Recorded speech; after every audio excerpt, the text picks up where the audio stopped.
much of an Hi, good impact afternoon. has this had on people's mental health? It's having a massive impact on people's mental health.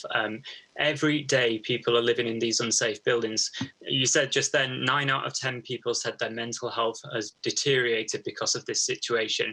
We've got 7 out of 10 people saying that they can't sleep at night because they've got dangerous materials on their building. 94% of people are saying that they've got constant anxiety and worry.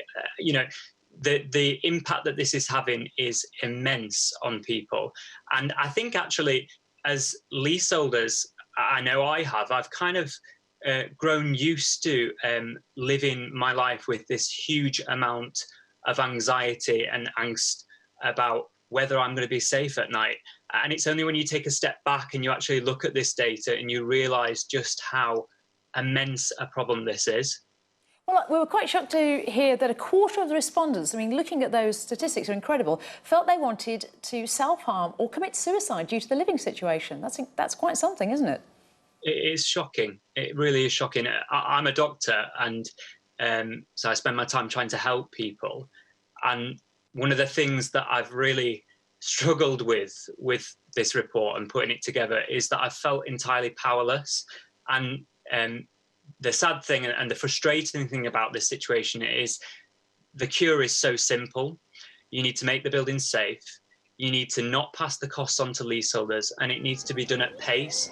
And 3 years on from Grenfell on Sunday, we have got 2,000 buildings in the UK that are unsafe, and the pace of remediation is too slow. There's also the timing as well, isn't it? I mean, the cladding issue, as we know, is serious, but also the government at this time is having to deal with the pandemic as well, and the economy as well. Absolutely. And I want to make it really clear that obviously the coronavirus, this is not undermining how severe that is. And any work that is carried out on buildings, we'd obviously want them to be carried out in line with any coronavirus guidelines about safety.